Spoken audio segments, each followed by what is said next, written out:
सफलता एक दिन में नहीं मिलती है, परंतु मेहनत करने वालों को एक दिन जरूर मिलती है। और भाग्य कोई लिखा हुआ दस्तावेज नहीं है, इसे तो रोज रोज मेहनत करके लिखना पड़ता है। रिम डिफेंस एकेडमी की अनुभवी टीम के साथ अपनी तैयारी को बेहतर बनाने के लिए अभी डाउनलोड करें प्ले स्टोर से रिम डिफेंस एकेडमी ऐप। और फिर से हम बात करेंगे आज राजस्थान पुलिस सब इंस्पेक्टर 2021 के बारे में। होता क्या है कि हम एक पेपर में बहुत अच्छा स्कोर कर लेते हैं, मैक्सिमम बच्चों के साथ जो बच्चे असफल होंगे उनके साथ यही दिक्कत आएगी कि सेकंड वाले पेपर में 36% मार्क्स लाना बड़ा मुश्किल होगा। दोनों पेपर के अंदर 36% मार्क्स लाना अनिवार्य है, अन्यथा चाहे एक पेपर में आपका कितना भी अच्छा स्कोर है आप एग्जाम पास नहीं कर पाएंगे। तो आज हम सेकंड पेपर पे बात करेंगे कि क्या आपकी प्लानिंग होनी चाहिए, किस तरह से आपको तैयारी को और अच्छा बेहतर बनाना है। तो बच्चे पहली बार चैनल पे हैं वो चैनल को सब्सक्राइब कर सकते हैं और लगातार हमारे साथ तैयारी करने के लिए आप एप्लीकेशन है रिम डिफेंस एकेडमी, प्ले स्टोर से जाके वो जरूर डाउनलोड कर लीजिए। और उसमें काफी मैटर आपको फ्री भी मिल रहा है, उसमें आपको नोट्स पूरे फ्री में उपलब्ध करवाए हैं और नाम मात्र की फीस में, नाम मात्र के शुल्क में आप उसमें पूरा कोर्स हमारे साथ पूरा तैयार कर सकते हो, जिसमें टेस्ट सीरीज भी है। साथ ही मैं बता दूं आपको कि YouTube पर भी मैंने 3 टेस्ट सीरीज आपके लिए भी चला रखी है। जो सेकंड पेपर आपका है उसमें हम इन पॉइंट्स पे अध्ययन करेंगे, इन पॉइंट्स पे मैं आपसे चर्चा करूंगा। इस पर आप अगर थोड़ा सा ध्यान देंगे तो आपको ये चीज समझ में भी आएंगी। अगर आपको मेरी बातें अगर समझ में आती हैं तो लगातार फॉलो करिए, अगर कम समझ में आती हैं तो फिर अपना टाइम वेस्ट मत करिए, क्योंकि ये हर स्टूडेंट के समझ में आने वाली बात नहीं है। एक कमेंट में बार बार देखता हूं कि सर ये लेवल है वो लो लेवल है।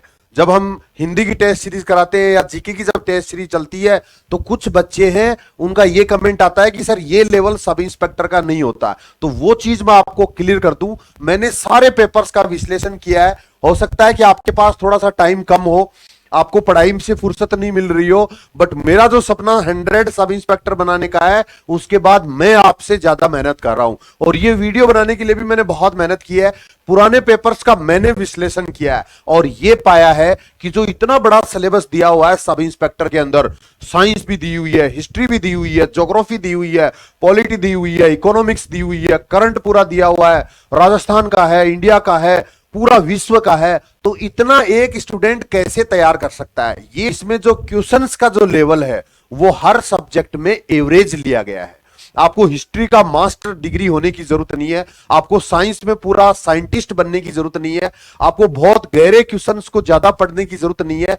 मैं ये नहीं कह रहा हूं कि गहरे क्वेश्चन आपको पढ़ने नहीं है, अगर आपके पास टाइम होता है तो जरूर पढ़ना है, क्योंकि जब पेपर जब बनता है तो ये चीज बार बार बता रहा हूं मैं कि लगभग 80% क्वेश्चन होते हैं या 90% तक क्वेश्चन ऐसे होते हैं जो एवरेज लेवल के होते हैं, जो ये अपेक्षा करते हैं कि इसको एक इंसान को हिस्ट्री की भी जानकारी होनी चाहिए, ज्योग्राफी की भी जानकारी होनी चाहिए, साइंस की भी जानकारी होनी चाहिए, इकोनॉमिक्स का भी उसको पता होना चाहिए, मैथ्स रीजनिंग भी उसको आनी चाहिए।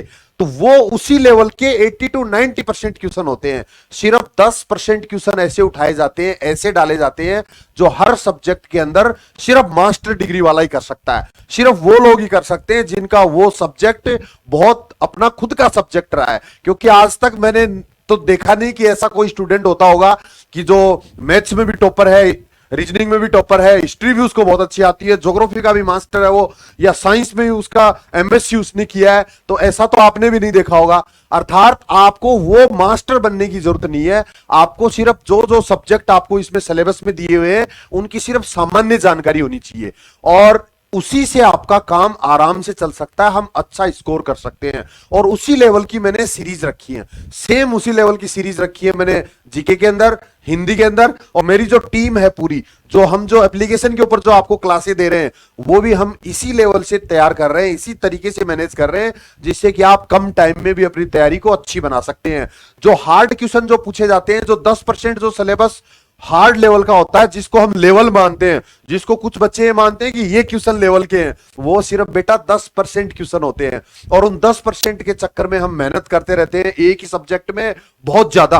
अगर हम हिस्ट्री को पढ़ने लग जाएंगे उस लेवल के क्वेश्चन के लिए जो 1 या 2 क्वेश्चन पूछे जाएंगे हिस्ट्री में से, और उनके चक्कर में हमें पूरी मोटी मोटी किताबें पढ़नी पड़ेगी। तो वो पढ़ने की बजाय हमें एवरेज बुक्स पढ़नी है, जिससे कि हम 80 to परसेंट सिलेबस को कवर कर सके।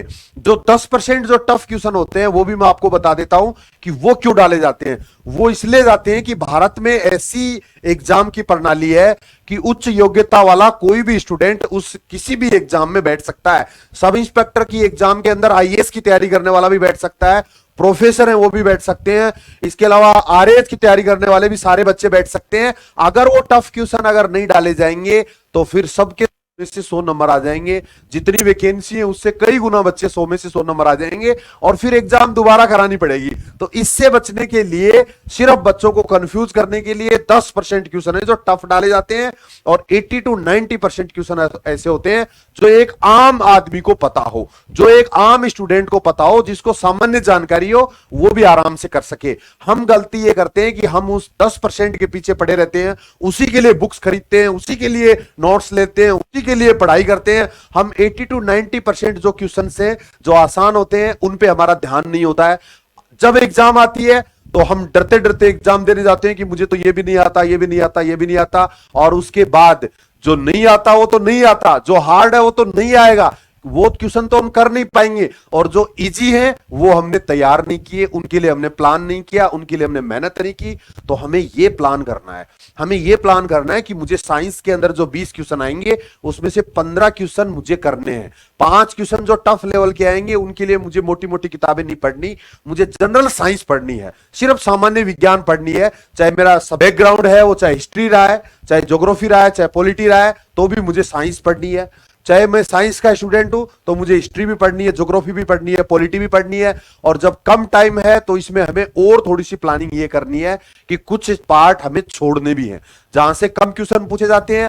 लास्ट वाले वीडियो में मैंने ये विश्लेषण पूरा आपको करके बताया था पुराने पेपर का, 2018 वाला जो पेपर हुआ उसका मैंने पूरा विश्लेषण किया था कि किस टॉपिक से या किस सब्जेक्ट से कितने क्वेश्चन पूछे जाने की संभावना है, पिछली बार कितने क्वेश्चन पूछे गए हैं, उसी के आसपास रहता है, आइडिया वही रहता है। तो ये चीज आप भी प्लान करिए अपना।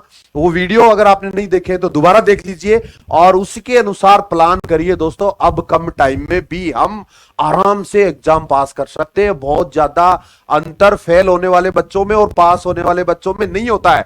अगर मैं बता रहा हूं, आज अगर आपसे पेपर लिया जाए, आज अगर आपको एग्जाम में बिठा दिया जाए, तो ये जो पेपर है जिसकी हम बात कर रहे हैं सेकंड पेपर की, 100 में से आप 25 से 30 के बीच में क्वेश्चन सारे बच्चे कर लेंगे, सब स्टूडेंट कर लेंगे। 25 से 30 के बीच में सारे स्टूडेंट्स कर सकते हैं। और सिर्फ 36 क्रॉस करना है एक बार, पहली प्लानिंग में सिर्फ 36 क्रॉस करना है। तो हमें पढ़ना कितने के लिए, सिर्फ 10-15 क्वेश्चन एक्स्ट्रा करने हैं, बस उसी के लिए पढ़ना है। तो अभी भी टाइम है हमारे पास, अभी भी डरने की जरूरत नहीं है। 1.5 महीने का जो टाइम बचा हुआ है इसमें हमें 10-15 क्वेश्चन को टारगेट करके चलना है कि कहां से मुझे ये नंबर एक्स्ट्रा मिल सकते हैं, जिससे कि मेरा जो ये सपना है कि मुझे 36% से क्रॉस कर जाऊं और हिंदी वाले पेपर में मैं अच्छा करूं।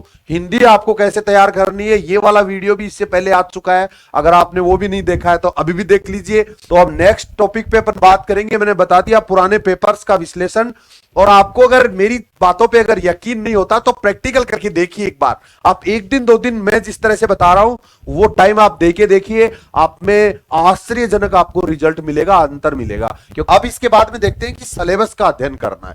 ये चीज भी दोस्तों बहुत इंपॉर्टेंट है। सिलेबस का अध्ययन करने का मतलब है कि जो आपके पॉइंट्स, जो टॉपिक्स आपके सिलेबस में दिए हुए हैं उनको आप दिमाग में हर टाइम रखिए। बहुत से बच्चों के साथ ऐसा होता है कि हम वो चीज पढ़ते रहते हैं जो चीज किसी दूसरे एग्जाम के लिए जो बुक बनी हुई है उसको भी हम पढ़ने लग जाते हैं, और जो बुक लिखने वाले हैं वो भी कई बार इन चीजों का ध्यान नहीं देते हैं। सिलेबस कई बार कुछ टॉपिक चेंज भी हो जाते हैं, फिर भी वही पुरानी किताबें, वही सारा मैटर चलता रहता है लगातार।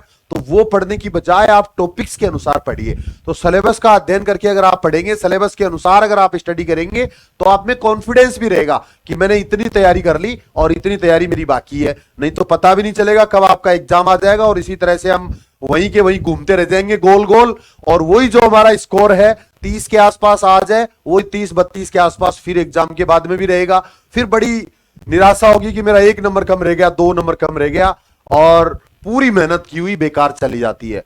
अब इसके बाद में देखते हैं दोस्तों, अपनी प्लानिंग जरूर बनाइए।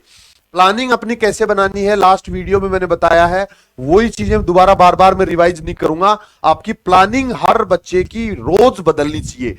डेली आप उठते ही प्लान करिए कि आज मुझे क्या क्या तैयार करना है, मुझे ये पार्ट है ये 3 दिन में कंप्लीट करना है या 5 दिन में कंप्लीट करना है। क्योंकि जब तक आपके पास प्लानिंग नहीं होगी तब तक आप कुछ आसान चीजें पढ़ने से रह जाएंगे और जो चीजें बिना काम किए उनमें टाइम अपना वेस्ट कर देंगे। तो ये प्लानिंग आपके पास रोज की होनी चाहिए, हर सप्ताह की होनी चाहिए, हर मंथ की होनी चाहिए, और एग्जाम तक की पूरी प्लानिंग भी आपके पास होनी चाहिए कि मुझे किस पार्ट को कितना टाइम देना है, कब मुझे टेस्ट सीरीज निकालनी है, कब मुझे पूरा बुक्स पढ़नी है, कब मुझे वीडियोस देखने हैं, कब मुझे कैसे तैयारी करनी है। ये चीज आपको जरूर ध्यान रखना है। इसके बाद उचित पुस्तकें रोज पढ़नी है। ये चीज भी मैं बार बार बता चुका हूं कि बुक्स अगर आपकी स्टडी टेबल पर ज्यादा रखी हुई है तो उनमें से सेलेक्ट कर लीजिए कि आपको कौन कौन सी किताबें पढ़नी है। कम किताबें अगर आपके पास होंगी तो आपके दिमाग पर वजन कम रहेगा। अगर हर किताब आप पढ़ रहे हैं, किसी के पास नोट्स देखा उसके नोट्स पढ़ने लगे, किसी दूसरे ने सजेस्ट कर दिया कि ये किताब अच्छी नहीं है ये किताब अच्छी है, तो फिर आपने बुक चेंज कर ली, तो ऐसा दोस्तों नहीं करना है। अगर आप बार बार बुक चेंज करते हैं, बार बार अगर आप अपना माइंड सेटअप चेंज करते हैं, एक ही बुक को आप 2 बार पढ़िए, 3 बार पढ़िए, 4 बार पढ़िए, बार बार पढ़िए उसको, जब तक वो चीजें आपके दिमाग में अच्छे से क्लियर नहीं हो जाती। क्योंकि ये जो एग्जाम आपका है ये लिखने का एग्जाम नहीं है, यूनिवर्सिटी का कॉलेज का एग्जाम नहीं है, ये एग्जाम ऑब्जेक्टिव टाइप है। और ऑब्जेक्टिव टाइप में अगर आपको आइडिया है किसी सब्जेक्ट का, अगर किसी सब्जेक्ट का बेसिक आपके दिमाग में क्लियर है, तो आप थोड़ा बहुत आइडिया भी लगा सकते हो कि चारों ऑप्शन में कौन सा बेस्ट, कौन सा सही होने वाला है। और ये आइडिया तभी आता है दोस्तों जब हमारे पास नॉलेज होता है, जब हमें ज्ञान होता है, जब हमें बेसिक्स पता होते हैं, तो हम थोड़ा बहुत आइडिया भी लगा सकते हैं।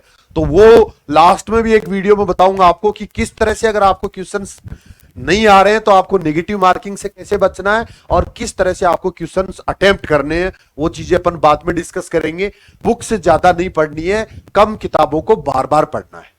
इसके बाद देखते हैं रिवीजन अवश्य करना है। ये बहुत इंपॉर्टेंट चीज है, सबसे इंपॉर्टेंट चीज है। बहुत से बच्चों के साथ ऐसा होता है कि नई नई नई नई चीजें लास्ट तक पढ़ते रहते हैं और जो पहले जो पढ़ी है उनको रिवाइज नहीं करते हैं। और मानव मस्तिष्क की एक बहुत बड़ी विशेषता है कि ये अगर इसको बार बार अगर चीजें याद नहीं दिलाई जाती हैं तो दिमाग से स्किप होती जाती है। अगर कोई चीज दिमाग से निकलती जा रही है तो हमारी मेहनत करना फिर बेकार है।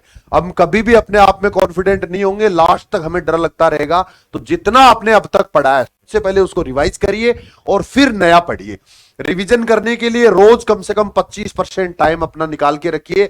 आज अगर आपको 4 घंटे पढ़ना है तो 1 घंटा पहले रिवीजन करिए और फिर 3 घंटा नई चीजें पढ़िए। सप्ताह में भी 1 दिन आप निकाल के रख सकते हैं, 6 दिन लगातार पढ़ाई करिए और संडे का टाइम आप रिवीजन के लिए रखिए। और 1 महीने के अंदर कम से कम 2 दिन लास्ट में आप रिवीजन के रखिए। 28 दिन आप लगातार मेहनत करिए इस तरह से रिवीजन करते हुए और 2 दिन लास्ट के फिर रिवीजन करिए पूरा सिलेबस, जिससे आपको यह भी पता रहेगा कि मुझे कितना और करने की जरूरत है और अब तक मैंने कितना तैयार कर लिया। यानी कि हर टाइम आप एग्जाम के लिए तैयार होने चाहिए जितना आपने पढ़ लिया, नहीं तो दिमाग ऐसे घूमता रहेगा, सारी चीजें मिक्स होती रहेंगी और आपको यह भी नहीं पता चलेगा। जिस तरह से आज आपको डर लग रहा है सेम वैसे ही डर आपको एग्जाम वाले दिन भी लगता रहेगा। और मैं बता देता हूं कि कम टाइम में तैयारी की हुई, अगर जिस बच्चे को लास्ट वाले दिन डर लग रहा है वो फिर 36% नहीं ले पाता है, नेगेटिव मार्किंग है और उसको हर चीज फिर ऐसे लगती है कि ये तो पढ़ा हुआ है, क्या पढ़ा था अब पता नहीं है। तो ये चीज दोस्तों रिवीजन बहुत इंपॉर्टेंट है। और लास्ट पॉइंट है कि कम समय में डरना नहीं है। कम समय में डरना इसलिए नहीं है कि होना है वो तो होके रहेगा। अगर हम डरते डरते एग्जाम देने जाएंगे तो भी उसी टाइम एग्जाम होगा। बहुत से बच्चों को यह भी लगता है कि सर 4 सितंबर को एग्जाम हो सकता है क्या, तो हो सकता है नहीं हो सकता है वो बाद की बात है, बट हमें 4 सितंबर को आधार मान के ही तैयारी करनी है। उसी को आधार मानना है कि 4 सितंबर को एग्जाम होने वाला है। अगर 1% अगर किसी वजह से नहीं हो पाता है तो हम औरों से आगे होंगे और उसके बाद जितना टाइम मिलेगा उसमें हम हमारी तैयारी को और बेहतर कर सकते हैं। हम टॉपर्स की में शामिल हो सकते हैं, टॉप करने वालों में शामिल हो सकते हैं। तो ये चीज आपको दिमाग में नहीं रखनी है। ये चीज वही आदमी दिमाग में रखता है जिसके शरीर में आलस है, जो आलसी आदमी है वो सिर्फ नए नए बहाने ढूंढता है। उसको लगता है कि 4 सितंबर को हो सकता है एग्जाम होगी या नहीं होगी, अगर नहीं होगी तो उसके लिए एक बहाना बन गया और अब वो पढ़ाई उसको करने की जरूरत नहीं है। तो मैं मानता हूं कि अगर आपने यहां तक मेरा वीडियो देखा है, अगर आप यहां अभी भी मेरा वीडियो देख रहे हैं, यहां तक पहुंच गए, तो आप में पक्का आलस नहीं है। और दोस्तों आलस है तो सबसे पहले उस आलस को दूर कर दीजिए, क्योंकि आलस आदमी का सबसे बड़ा शत्रु है। वो हर समय आलस आपको परेशान करेगा, रोज रोज परेशान करेगा। और आदमी को सिर्फ वही मिलता है जो मेहनत करने वाले छोड़ देते हैं। तो आपको डिसाइड करना है कि आपको मेहनत करने वालों में शामिल होना है या आलसी बनना है। एप्लीकेशन डाउनलोड नहीं किया प्ले स्टोर से रिम डिफेंस एकेडमी, तो अभी डाउनलोड कर लीजिए और उसके ऊपर सारा मैटर सब इंस्पेक्टर बनने को लेके पूरा दिया हुआ है। वहां से आप कुछ फ्री मैटर है वो भी देख सकते हैं। इन बच्चों को ऑफलाइन तैयारी करनी है उनके लिए रिम डिफेंस एकेडमी में हॉस्टल फैसिलिटी है, गर्ल्स और बॉयज दोनों के लिए। और पूरी कंप्लीट तैयारी सब इंस्पेक्टर की आप हमारे साथ कर सकते हैं। रिटर्न एग्जाम की तैयारी कर सकते हैं, फिजिकल के लिए भी, और इंटरव्यू की तैयारी भी आप यहीं से कर सकते हैं। जय हिंद, थैंक यू, धन्यवाद। रिम डिफेंस एकेडमी की अनुभवी टीम के साथ अपनी तैयारी को बेहतर बनाने के लिए अभी डाउनलोड करें प्ले स्टोर से रिम डिफेंस एकेडमी ऐप।